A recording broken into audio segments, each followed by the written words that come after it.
Hey gamers, ad break time. First, I want to remind you all that I now have a Patreon. If you want to support the show, visit patreon.com/Beyond Solitaire. I'd really appreciate it. Second, Beyond Solitaire is proudly sponsored by Central Michigan University's Center for Learning Through Games and Simulations. Right now, their second game, Rising Waters, is live on Kickstarter. If you'd like to play a peer-reviewed historical game and support a press trying to make more of them, definitely check it out. The campaign link is in the show notes. Thanks, and let's get on with the show. Hey, gamers, this is Liz Davidson from Beyond Solitaire, and I'm here on the pod this week with a very special guest. I've got Jim Dietz. He's the chairman of the board of the Dietz Foundation, which sounds very fancy indeed. How are you doing tonight, Jim? Life is always interesting. I'm actually pretty good. I'm pretty good. Fantastic. So tell us, what is the Dietz Foundation? You're Jim Dietz, so you should be the person to tell us that. Yeah. Well, no, that's true, because when you start something and you name it after yourself, you better be able to explain it.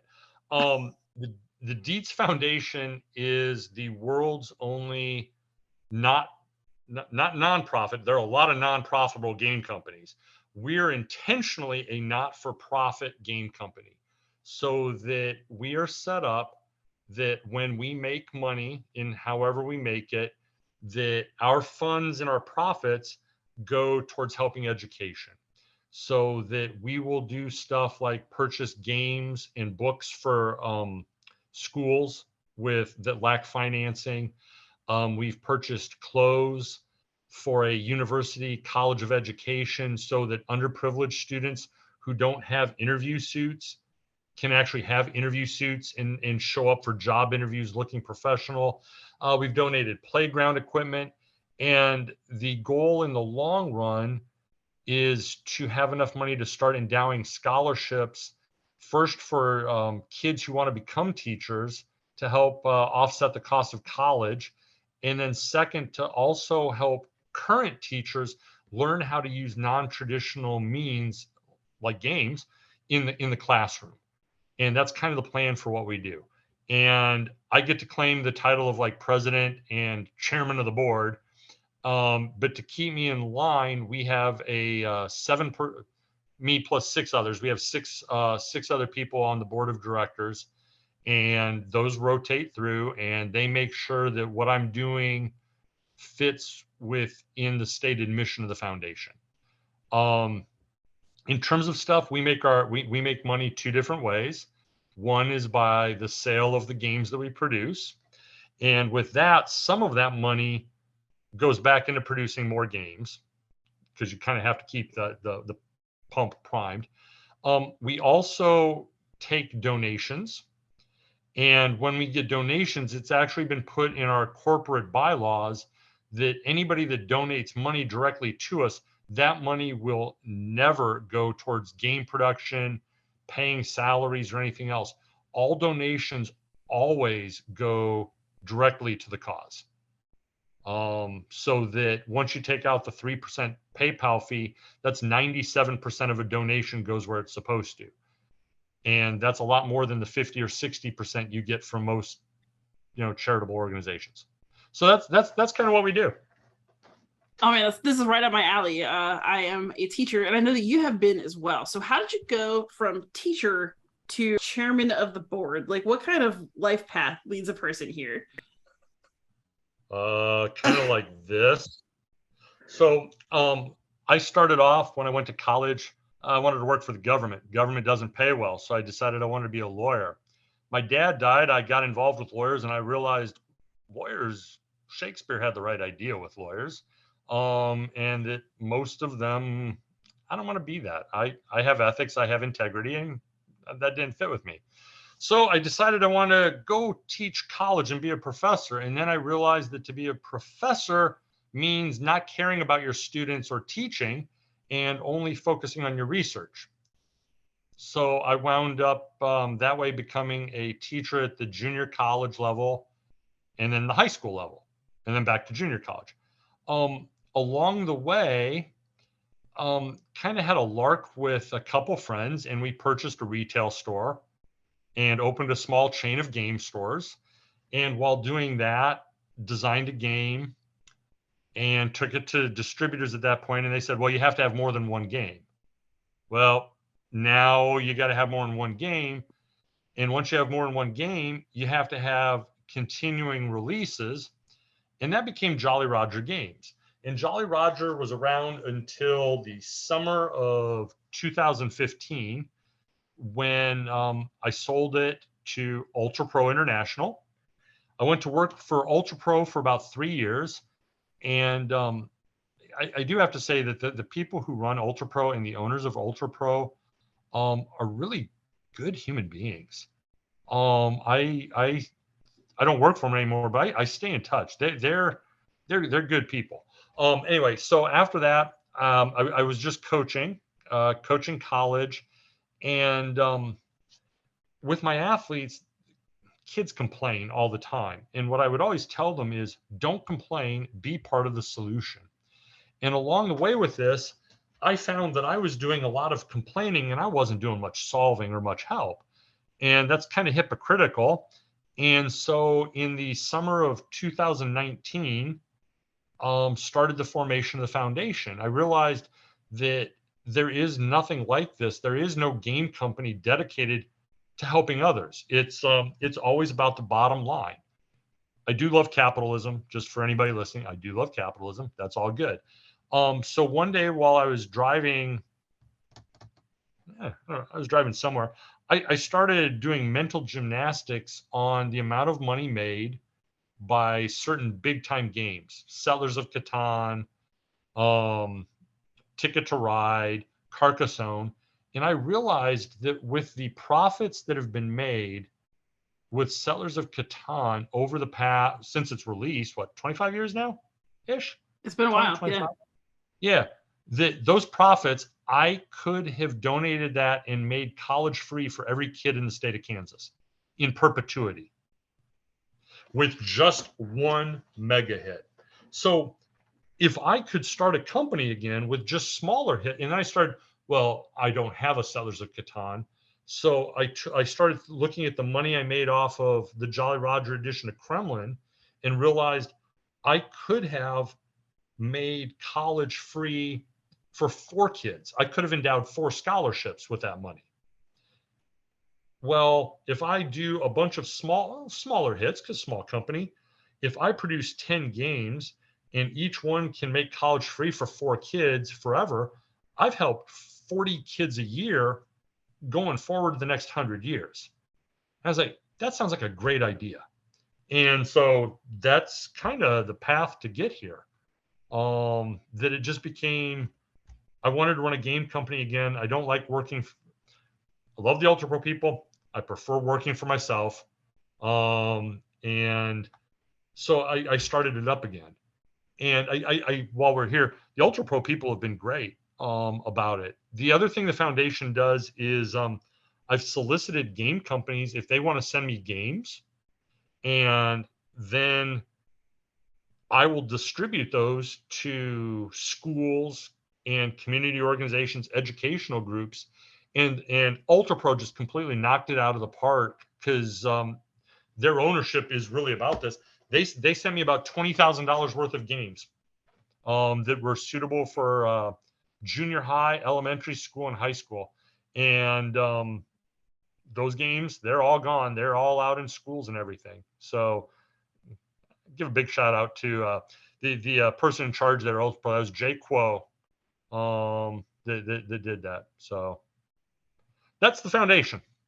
Oh, that's awesome. So you got sort of a 2-pronged approach. One is kind of encouraging more interesting pedagogy in the classroom, and then one is selling games for education and profits. Right. But it's not, of course, with games, the other thing with the games that makes it sound like, oh, he's just selling the games to roll in the dough, and feed that drug habit in my weekly vacations to Baja. But ultimately, the games are also educational as well and useful in education, and not just for history. I think people miss everything of value in games that you don't think about it. It's not natural. The social interaction, skills like negotiation, math skills, spatial distance stuff, sure, the history and all that, the geography. But there's a lot of skill that goes into stuff like, I have sheep, do you have wood? And then trying to figure out the optimal balance on trade stuff. And I think random one because he's a great guy. Alan Moon. If you look at his games, it always comes down to the question of the traveling salesman and the efficient route, and that one you're always one step short of that. It makes for great games, but nobody really realizes that there's actual theory behind that. So, yeah, games are a great way to learn about everything. So is that something that you discovered during your time in the classroom, or is it something that you came to later? Like how does your life as a teacher line up with what you are promoting now? It actually started when I was a student because the teachers I had in high school sucked, just outright brutal. And I don't think it's a good thing when you're like 14 or 15 years old and you come to the realization, I know more about this than the person teaching me thinks they do. And that by that point I was into board games, a lot of history stuff, and it just kind of went from there. When I was an undergraduate in college, I had a professor. It was political science 306. It was a specific class on how to use games and simulations in the classroom, and he didn't really use a lot of commercial board games.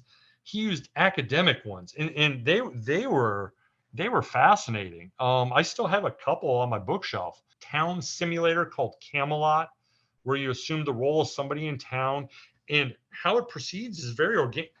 You never know how it's going to proceed.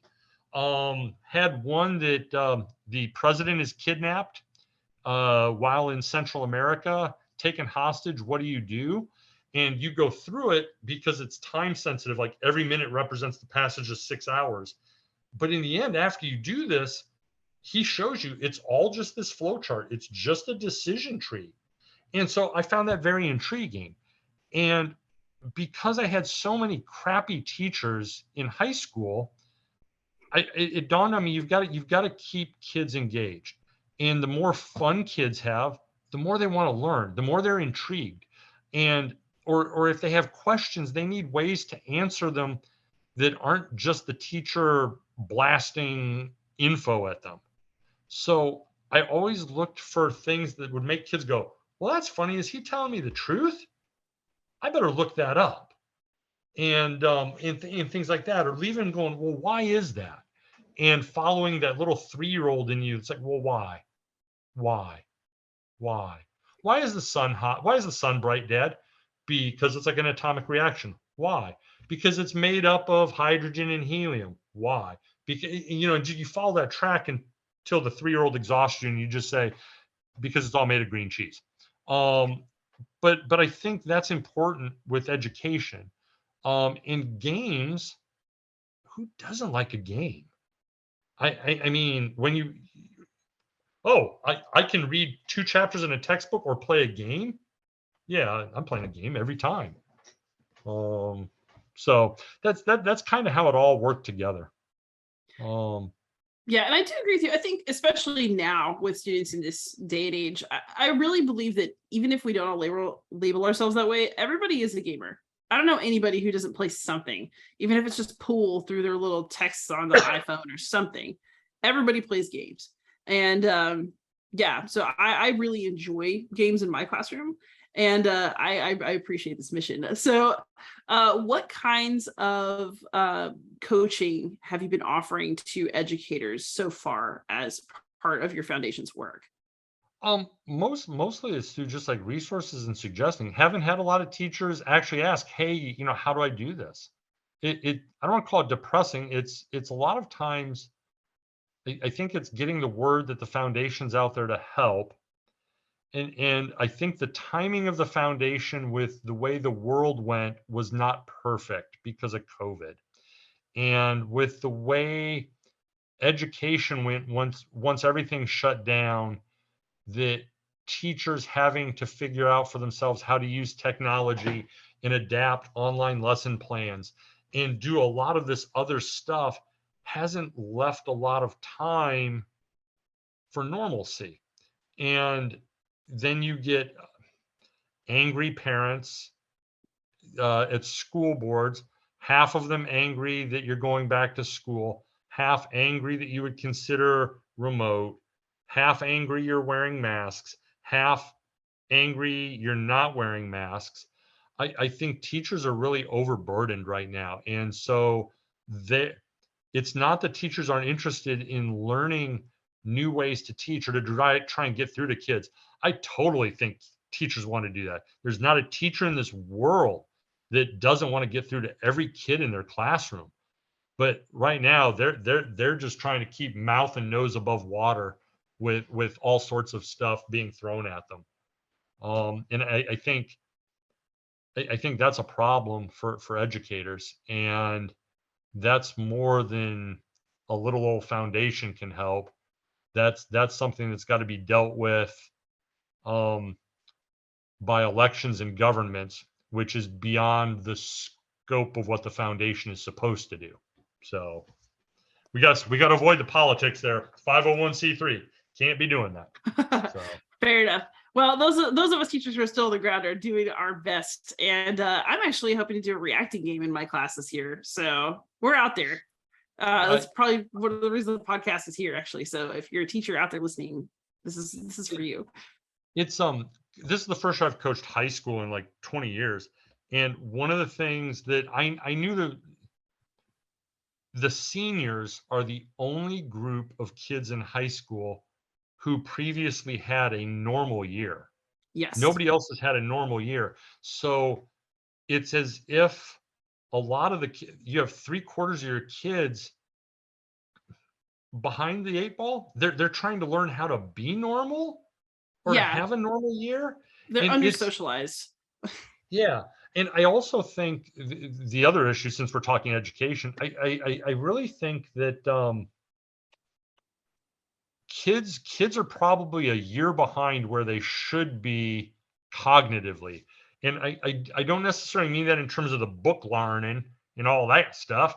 I mean just some of the socialization that you get from being in school with friends and people you don't like, the face-to-face interaction, the emotional development, that year of sitting at home with a computer screen and your teacher on the screen. There's no tact. It's so impersonal to interact with. It's really rough. You need to be able to throw the paper airplane across the room. You need to poke the kid next to you and have them go, "What?" And then they get in trouble for talking. This is part of being a kid. And too many kids have missed that. I think before we talk about more games and stuff, I think we're looking at least another 3 years of this being rough on teachers and kids, because at a minimum, because I think that the group that's currently like in 7th through 9th grade, 6th through 8th grade, a lot of those kids were left at home as 9 and 10-year-olds all day because parents are working and they didn't have somebody to take care of them. I don't want to call them feral, but it's almost, you have 10, 11, and 12-year-olds who are given complete independence and don't have the maturity to use that independence properly. And I think that's going to be a massive task for junior high and high school teachers to deal with the rest of this decade. Yeah, and I'm glad that I'm already into games and I'm trying to get more of them in my classroom stat, is that the other thing that's been rough about these last few years is that we've tried to give students a lot of breaks because we understood there were extenuating circumstances, that kids were undergoing trauma at home, that the world is not the way it should be, and that they're not necessarily, emotionally prepared to be students the way that we would normally expect. But that's also led to kids expecting to catch a break all the time. So I've got a lot of kids this year. This is the closest thing to a normal year that we've had since the pandemic started. And they are still acting like we're in a pandemic. Like maybe final exams will get canceled again this year. Oh, maybe, I'll get, I give my students a million chances to redo everything. But, we are in a situation where, students are really trying to keep coasting like they're still looking at me through Zoom, and not like we're in a classroom doing class. Oh, you're going to let me get away with this. You're going to let me get away with it. Yeah, no. I know a couple of the area schools here you've got kids chafing against, what do you mean I can't just go to the bathroom when I want? What do you mean I'm limited to 3 trips, 3 passes a day rather than, what do you mean I'm in trouble for showing up to class 3 minutes late? Yeah. And I guess for anybody listening, these aren't bad kids. No.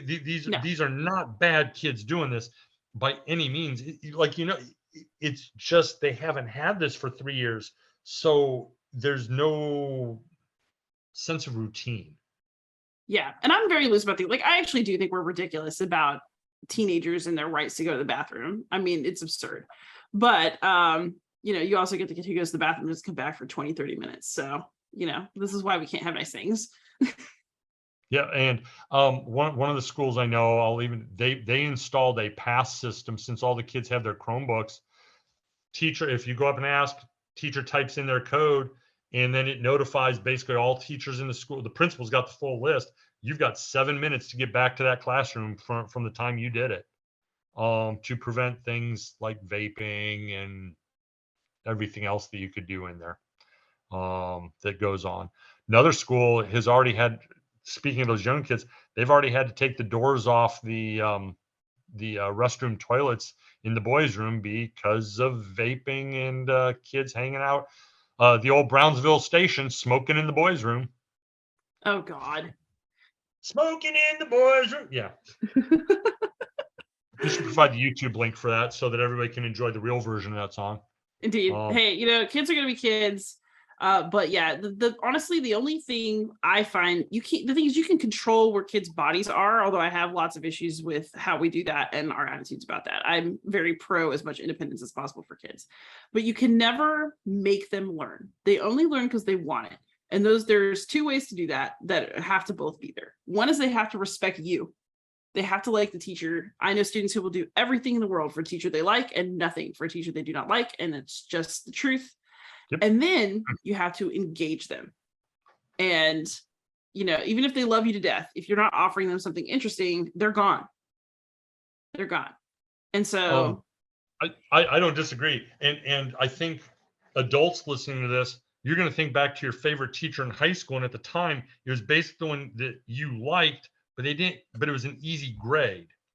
And you get 25 years down the road, and it's the one you change who you liked, and it's now the one that you realize was treating you almost like an adult and was actually, I'm going to call it, pushing you. And I guess this is kind of like with your independence comment. I'll sort of kind of disagree in a direction. The best athletic director I ever worked for was a guy named Matt Hensley, and he's an administrator. It's all good.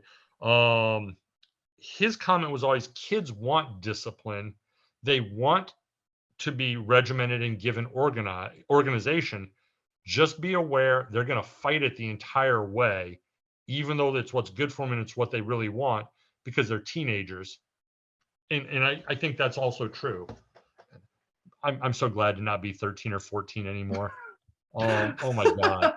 That was a bad time. When I used to teach psychology, we would talk about adolescent development, and it's like, what's the best time? It's like, I could stay in high school forever. I like high school. I'm like, yeah, college is going to be better. No, high school's great. I'm like, okay, that's all good. But now let's take a vote. How many of you would ever want to go back and repeat 7th grade? All the years teaching that, not a single hand. Nobody wants to go through that again. No. Emotionally, you're all over the place. You don't, just your body, your brain, everything's just wrong. Yeah. It's confusing as crap. I don't want, and that was bad enough in the 80s. In 2022, with the internet available and everything, oh my God, it's amazing kids are as well adjusted as kids actually are. Yeah, I mean, the kids are pretty all right. Like, I really rolled some good stats this year in my classes. My kids are very sweet. Even the ones who, I know I'm going to have to watch them a little bit on the work. I've got good kids this year. Just, you can't say, you're going to need to edit that, Liz, you're going to need to edit that out, because one of those kids is going to come across this and go, oh yeah, I'm a good kid. I'm a good kid. Now I can pull crap. That's going to happen. Nah, no, I honestly, I really do. I would tell them to their face. I'm not worried about it at all. But back to games. So part of what you do is games in the classroom, or that's maybe a future thing as we kind of get back into your schools. But then you're also publishing games, and I'm very interested in your catalog, because is the Dietz Foundation committed to making games that are educational, or games to sell for education? Because I'm seeing 1979 Revolution in Iran. Dan Bullock will have been on this podcast by the time this episode airs. I see Free at Last. So Damon Stone and Ted Torgerson came on and talked about that game earlier. Sebastian Bay has been talking about Littoral Commander, which looks amazing. So is the point of this foundation to produce educational games as well? I think you asked about me being committed, and I think I have to say no. They've still let me out, and I'm still okay.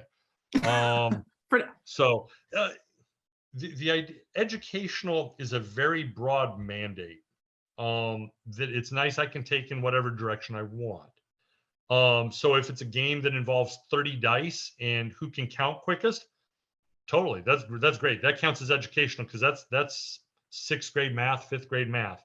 Kind of like I mentioned with Ticket to Ride and that stuff. There's education can be wide and varied, but I also think it can be by the subject matter. And with some of that, like I'm going to put one asterisk here, and that's that first game. 3 Years of War is meant to be be fun and miserable at the same time, and maybe get you to look up the 30 Years War to see just how crappy it was and why this game where everybody loses is fun and realistic. But I had promised the designer, Jay Little, because I had accepted that as Jolly Roger. And then one of the people at Ultra Pro, who's no longer there, basically said, this game sucks. We're not doing it. You need to tell him we're not doing this. So I had to tell that to Jay. And rightfully, Jay was a little upset because there was a contract in place. And what I told Jay at the time is not my decision, but I promise if I ever start a game company up again, you are the first person I'm contacting. And summer of 19 there, I said, hey, Jay, do you remember what I told you? He's like, about what? I said, 3 Years of War. He's like, you're starting a company? It's like, yes. So that was important because it's also a fun game. I've never seen anybody have a bad time playing it. Supercharged is a little bit about history because it's set in the 1920s for car racing. It's meant to be family oriented, but it's also really about, we'll call it counting, since the cars move certain number of spaces, and probability for like when is a card going to come through. So while still showing what a realistic race is, plays in 30 or 40 minutes. Great.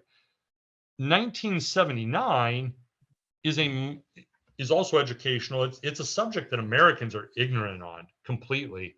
Other than Ayatollah bad, hostages were taken, and they've got nukes. But they didn't have nukes at the time. They had the Shah and all this stuff. And so when I talked with Dan about it, he showed it to me on Tabletop Simulator, and he's like, well, what do you think? I mean, I was like, well, you had me sold about like 3 minutes in because I'd already read the rules and all that. And I just thought it was brilliant because what I really liked in terms of the history of it and the teaching of it, Americans are taught that the United States drives all events in the world. We won World War II. Well, no, we didn't. There are 20 million Russian dead that suggest that it's the Russians who played the larger role in defeating Nazi Germany. Okay, so that sort of stuff. So like Iran bad, United States good. And 1979 really shows that this is internal Iranian politics, that the United States is there and kind of helping, but it suggests, is the United States driving events, or is the United States being manipulated as much as anything else? And I think it's important, like, and then you see the names, and if you pay attention to modern politics, like, well, that name sounds familiar. So you go Googling, it's like, that's the son of this cleric. And that becomes interesting to me too. And Dan's research on it was just insane. It was a ton of research. And he got really excited when I told him, as part of all this, take your notes and what you did. We're putting a history book in here so that if you buy the game, there's like a 10-page, I could go look it up. It's just sitting over there, like a 10-page history of Iran from 1950 through 1979 that, okay, you don't need to take that class in college. That 10 pages plus the looking at the cards in the game, you've got a semester class right there. Except it only takes you 3 hours to play the game. And what's been interesting has been who's been buying it, and just actually got an order from the Mid East from a company that took cases of it because they had heard it presents an objective history of that time period, that it wasn't either the Ayatollah bad or Shah good or US good or anything else like that, that it actually tried to show the real history of it. And so I when the people that are in that area think this has value, I'm good with that. So that was 1979. People really should buy it. Yeah, I want to pop in right here. So I'm no believer in objective history, although we do our best. Are there criteria? So you mentioned not wanting to get political. Dan is quite political in his personal life and some of the other games that he does, which you can listen to the other person. We had a real hoot. But what are the limitations that you have set on yourself through the foundation for like what kinds of games you can take? Are there certain criteria a game has to meet? Is it very, very flexible? I always wonder about these things, so I'm just going to take this moment to ask. Flexible. But with the one thing, which leads to After the Last Sun, Sobi Yusuf's game coming up. After the Last Sky. Oh, I said Sun again. Yeah, no, he knows this. I keep jacking up Sun and Sky. It's driving me nuts. It's like you get that earworm, or it's like trying to spell it like stationary, or like there's certain words you struggle with. Yes. Oh, Sobi, I'm really sorry for that, but you know that I make that mistake every freaking time. I'm sorry. I love you. Yeah, I think where the foundation can come in and other game companies choose not to is on certain topics like Palestinian-Israeli relations. I know Sobi talked to at least one other game company, and I'm aware because it was in a semi-private forum where I'm part, and it was like, you can't get this game published, because it's going to upset people. Okay, I'm interested right there when you say you can't publish this because it's going to upset people. That means somebody's going to have to think when they look at this. And that was part of what intrigued me with it. And their logic was, if I produce a game that is anti-Israeli, I do have to mention politics, I am going to offend those on the right-wing side of the political spectrum. They are our bread and butter. Therefore, we're not touching this because we don't want to offend our customers. That sounds weird. I'm not worried about offending my customers. I want them to engage with the material, because in this regard, this, beyond the fact that it's a freaking brilliant game, games allow you to come to terms with topics that you may have strong opinions on and show you a different way. So you may be gung-ho, pro-Israeli, but after you play this and see, it's like, well, there's a point here in terms of, is it right to send the military in against civilian protesters? Would I accept that if the U.S. Army went into Chicago, LA, San Francisco to quell a protest demanding the right to vote? No, I wouldn't. Oh, but I do accept it here. Or likewise, wow, I've never really thought about the stress on Israeli soldiers when they're being told, shoot people. And those people they're being told to shoot are actually women and children. And I think that's important too. And here, if you're afraid of people of other political views, you can purchase the game, take it to your home and work with it and read it and look at it and think about it in the safety of your home where you don't have to be confrontational. Education doesn't require teacher and student. Sometimes you can just learn a lot from you interacting with the game.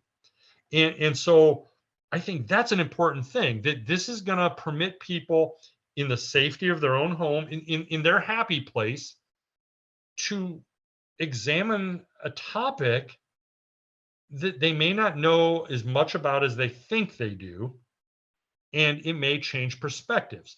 If it doesn't change perspective, that I'm okay with that too, because now they're more informed. Now I can have a better discussion with that person where we're sharing similar frames of reference. And I think that's important for the big picture. It also helps that it's a really good game, and that makes a difference as well. So, but that's kind of the logic behind things. I was told I shouldn't do something on civil rights because that's not going to be a good game. It's like, well, it's certainly educational, and clearly you haven't played this because Ted and Damon's work is fracking amazing. And again, you can take this into your home. Oh, so and so Southerners never did any of this stuff. Hey, read the history book we're including. Play through this. Look at the cards. See what these people actually did, and that may show you, wow, that this is.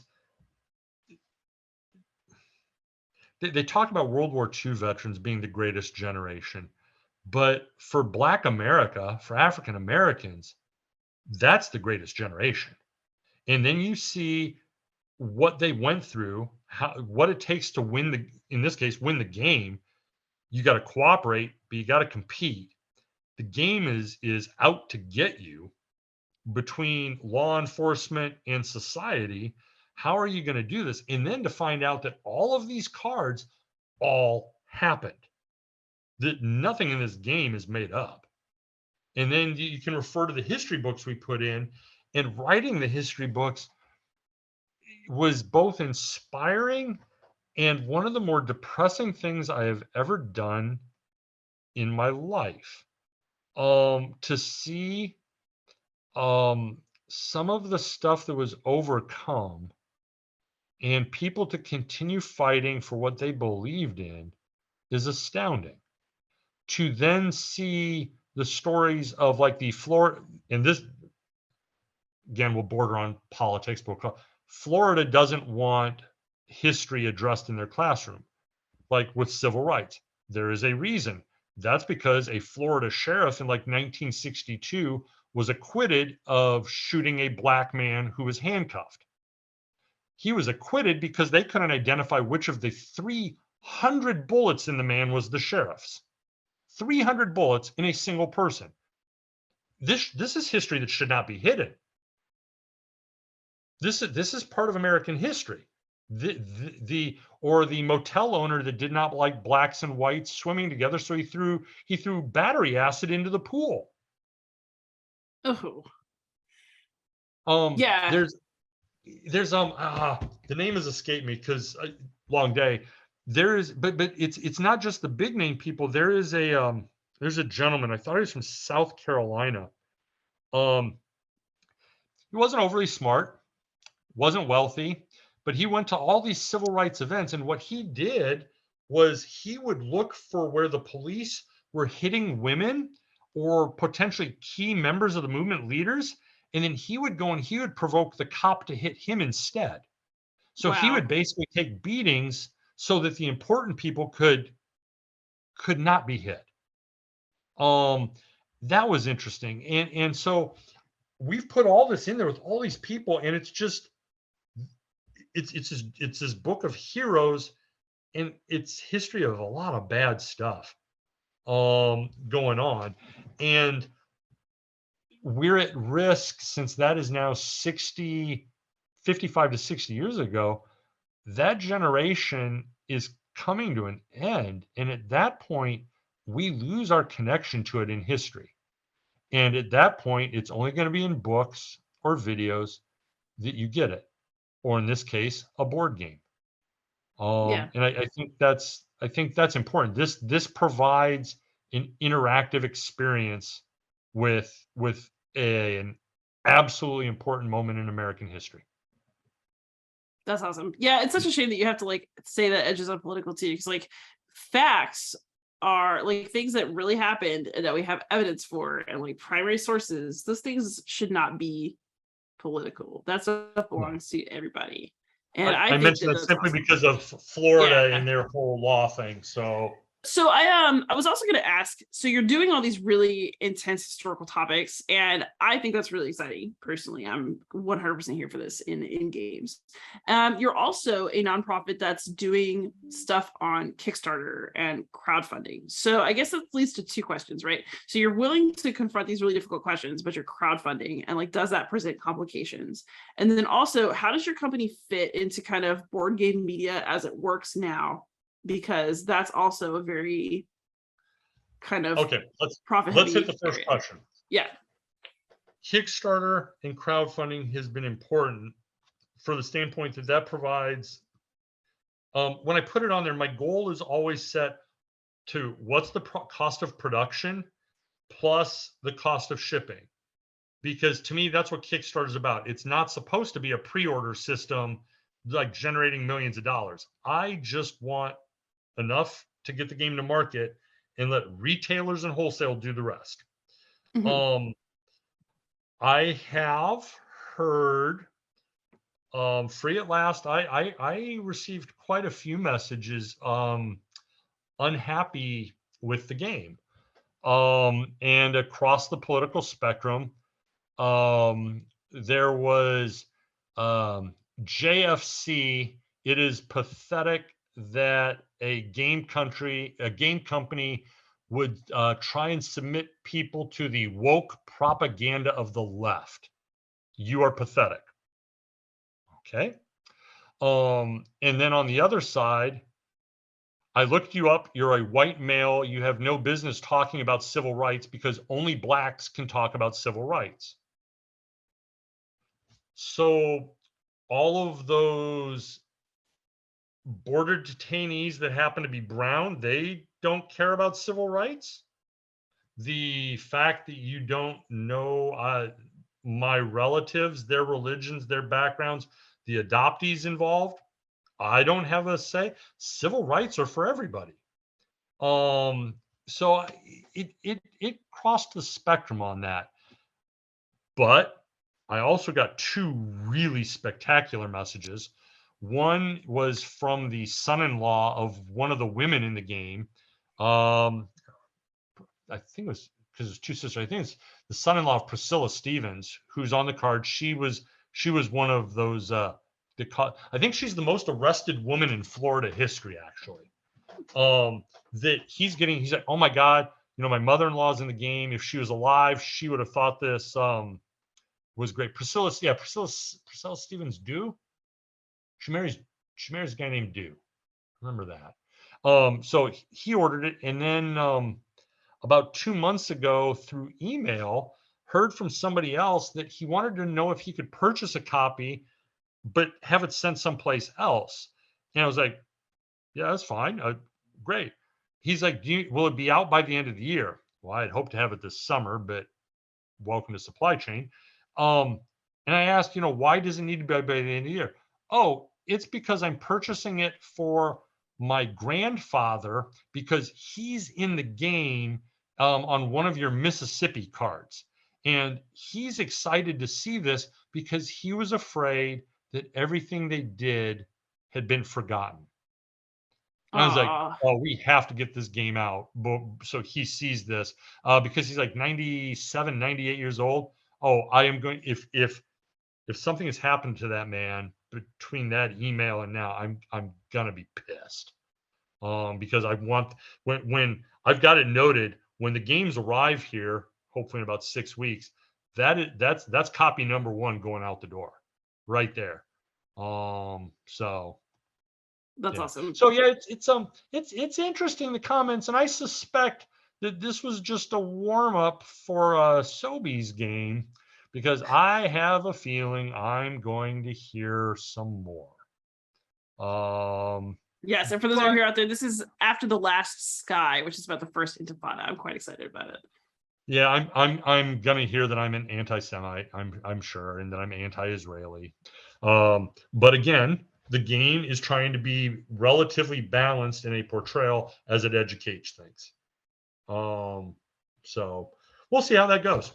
It'll all be good. It'll all be good. It'll work out. It'll work out. And then I guess the other question I had was how does a nonprofit participate in kind of like the board game marketing machine? Because most Kickstarters have previews, and a lot of previews are paid. Mine aren't, but a lot are. That's very common in this industry. I'm looking at this Kickstarter page and like, are there any previews No. for free at last? Like, did you get any? Nope. Nope. And mostly it's because I'm still working on the original Kickstarter model of, here's what we're trying to do. Your money is going. I have no artwork sometimes, or minimal artwork, because your money coming in is paying for the artwork. And so doing $1,000 videos and demos, if I put in some of the money that some of these companies did, if I had that money, am I better off spending the money on a production demo, 20 copies for people, rushing them over from factory or from GameCraft or whatever, doing the video? Or maybe I should just save that $3,000, $4,000 and endow a scholarship. Because I'm not convinced that putting all the whirly gigs on there with special effects and music and all that is going to convince people with Free at Last, with any of these games. You're either interested or you're not. Mm-hmm. And if you're not, no amount of bells and whistles and prettiness is going to change that. And so what I try and rely on is people see it. I mention it on social media and all that, and they come, and then it becomes word of mouth. And so some of the backers still remember me from Jolly Roger. They know that I try and communicate and keep everybody up to date. I don't hide anything. So like all the Kickstarter backers, they've already had 2 emails that talk about delayed in production. It's like, this is where it is. But with like 1979, I was like, yeah, we're going to run a month behind. And then people, you can't be running a month behind. Game Company X said nothing's coming out for a year. But I'm telling you, the shipper, one of the 3 biggest in the world, says I'll have it in 30 days. And then I got it, and they're like, oh, I guess you were right. I'm like, I'm not lying to anybody. If I lie to somebody, I'm hurting the foundation. So it sounds weird. Some of this is I'm forced to stay on the straight and narrow, kind of a tangent, because if I screw something up, I'm hurting kids. Mm-hmm. And I don't want to do that. So, no, I stay on the straight and narrow. But so I don't. I just simply rely on word of mouth. And I think that's worked. And when I put out a different product or get the next one ready, I do put an update on the past ones or send it to the emails of past backers. But that's really about it. With Littoral Commander, I didn't even do that. It was pre-orderable on the website, but because of what it is and its target audience, it did not need Kickstarter or anything. And I'm opposed to using Kickstarter as a pre-order system. Somebody's like, well, are you going to wait to put on Kickstarter? You could rack in the money. It's like, I don't need that money to get it produced. I'm not putting it on Kickstarter. This can work separately. And so I did. And Littoral, there will be supplements to Littoral Commander. None of those are going on Kickstarter. They'll just go straight through the foundation website. So that leads me to one more question. And I really respect that you're super transparent about your business model. I like that you're doing your thing, because I feel like this is really interesting to listen to in a world that's very Kickstarter-y. So if racking in the bucks is part of the purpose because you're going to endow scholarships, why not? Why not just try to rack in all the bucks? Because I think when you focus on money, you lose sight of the big picture. And when you focus on bringing in that much money, I think it's possible. You see with regular corporations, you can grow too fast and then things implode. And I think it is, I'm actually conservative, just in the real sense of the word. So yeah, so I tend to take things slow and steady in terms of business.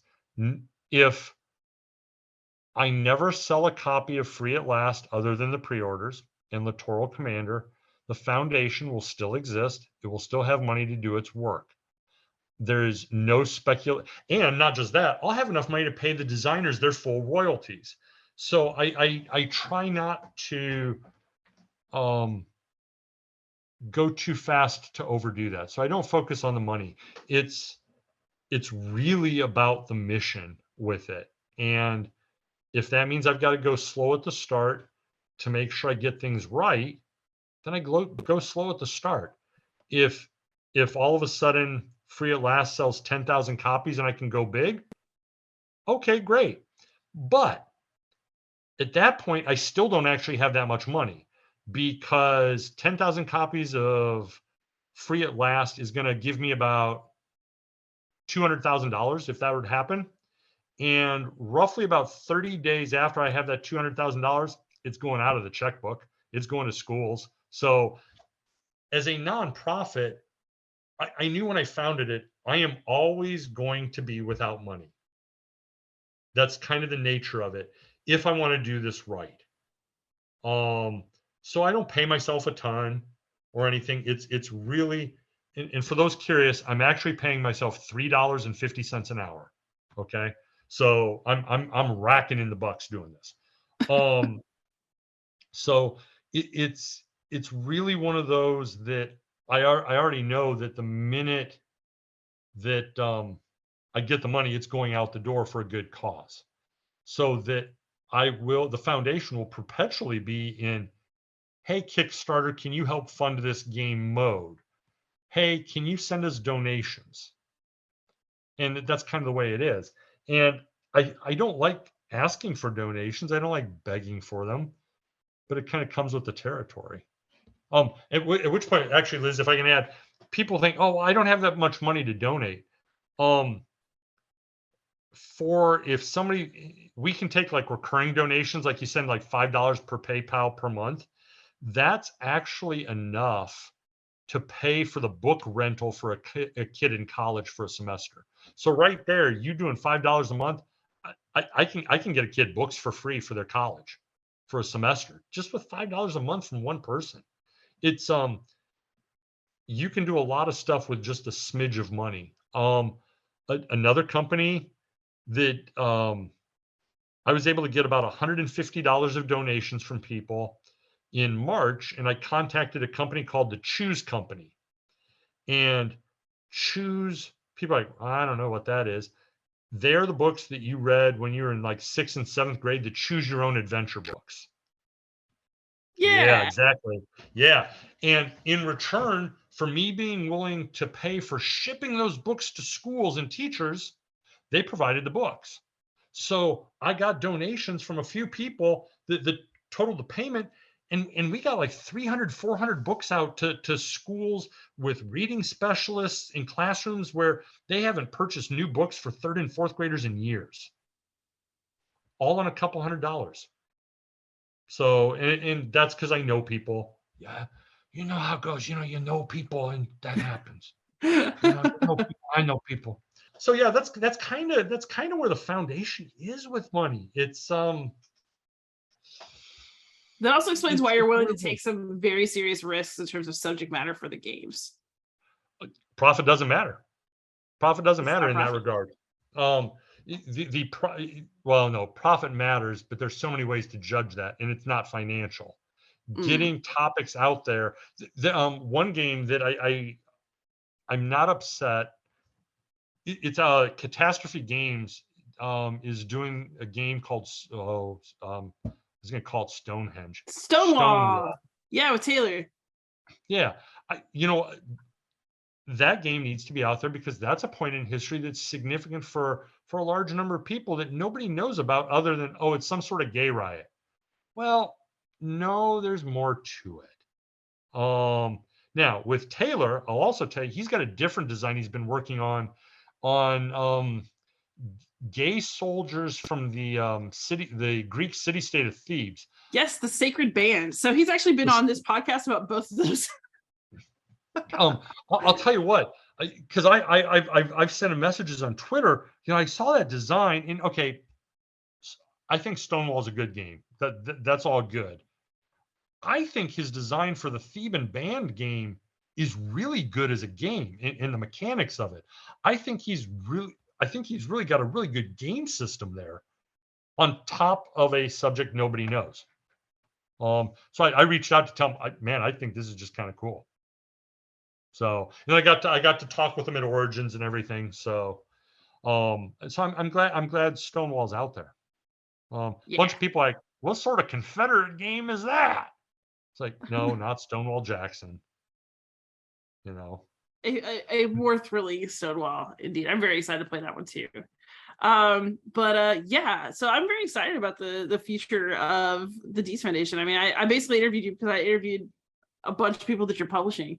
So I'll ask you kind of a softball as we come to the close, which is what are you playing for fun right now? I mean, we're all here because we're gamers. So what's bringing you some joy? Okay. This will sound weird. When COVID hit, I mean, I'd been coaching and everything shut down. So stuck here in the house with my wife. And my wife has never truly been a gamer, but that's not the way her family was brought up. So we started playing some games, and over the years, she's learned to like Settlers and the gateway games. But she's also found that she's liked Dominion. Well, what happened is we had a conversation that her geographic knowledge is Zipski, and she had never played a war game before, because like, well, you know too much history. I'm like, let's do this as a learning experience. So let's work our way through complications of stuff. So we played the old GDW. It's been a house divided. Roll a d6. That's how many stacks you get to move. To teach her the Civil War, and she's like, oh, I kind of get, wow, I didn't realize the armies weren't all over the place. Okay. From there, we played victory games of Civil War, which is a little more complicated with leaders and all that. And she's like, until you actually see this, you don't, she's like, the Union economy, I mean, the South really gets strangled. It's like, exactly. And that's the entire blockade. So it's the educational side of stuff. And she's like, I didn't realize the attrition factor of how this is really just about grinding the other side down. Great. So we did that. We explored the East Front. We played Russian Campaign, which is actually still a really good game 50 years down the road. She didn't like that because it's too many counters. She said it's too much to keep track of, and it's mathy. Okay. So then we played Columbia Games East Front with the blocks. She liked the blocks because the number tells you how many dice to roll, and it looks very pretty with the blocks moving back and forth. Cool. So we keep exploring, and so then we did World War I with Paths of Glory. And once she had only ever played Founding Fathers as a card-driven game, and kind of liked that, and actually liked it a lot. We're going to get back to that. So then we, with my oldest son, because he's around here, she finally decided she wanted to try something big. So last spring, actually this spring, we actually set up the European theater and we played World in Flames. Ooh. An actual war game where with hers, the Russians on. And so we finished that, and I stomped the world as the Axis because the British Navy was incompetent. That's all good. So we did that, and now we flipped it, and now we're doing the Pacific, because all she knows about the Pacific War was Pearl Harbor and the atom bombs. And World in Flames is really good. It shows you China and India and everything else. And, she's like, oh, now I see, because politics isn't her thing. Now I see why Taiwan is an issue, and a key issue because of where it is. Oh, now I see why Okinawa is an important base today, or the stuff in the Philippines. So it's kind of helped, and it's also a chance to just sit with our oldest son when he's around and just talk. And we talk history and we explain some stuff. So that's what's actually on the table. Now, along with that, we've got a different table so that we've also been playing. She loves Elder Sign Ooh, okay. because Richard Lanius is a great human being. You should get him. He's just wonderful to talk to. He's a great friend. And Eldritch Horror. We've been playing those. So yeah, that's the gaming. It slows down in the fall since I'm coaching and I'm away most evenings. Which anybody listening to this, Liz had to call me like 15 minutes before. I was like, oh crap, that's right. There's an interview tonight.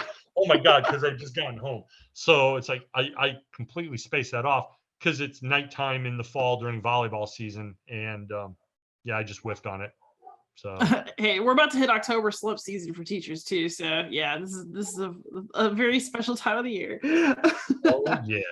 And then So just look up the Dietz Foundation. But where can you be found online, and how do you like to be reached? the foundation website is just www.dietzfoundation.org. And if you're actually looking at this while you're listening to it, I spell out Dietz Foundation in my name. So just put all one word, .org. If you're on Twitter, the foundation's there. I believe the foundation Twitter is Foundation Dietz rather than Dietz Foundation because some losers already took Dietz Foundation, stole my name. I don't know who you are, but I'm probably related to you. And then on Facebook, the foundation has a page there. I prefer Twitter and by email if you're contacting me. We go from there.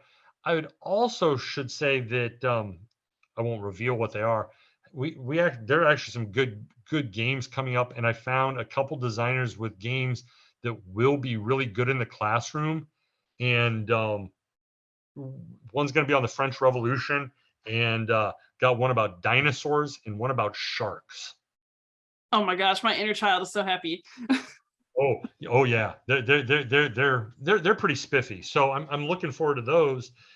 Some of that's on hold while I wait for the supply chain with Free at Last, and then Littoral Commander when it goes, and then some of the money coming in is going to pay for those. Tomorrow's September, so I should hear back from an artist on the Shark game. The artist I'm talking to at the moment is French. They're on vacation because it's August in Europe. And so that if that works out, that one may show up on like GameFound in the relatively near future. So fantastic. I'll be looking forward to it. And if you're listening to this podcast, you probably know out there I can be found anywhere online as Beyond Solitaire. Jim, thank you so much for coming on. This is an awesome conversation. I'm just really excited about what you'll do. Oh, I'm happy to be on. You ever need somebody to come back and rant? I'm happy to do it. If I'm here as the foundation, I can't talk politics.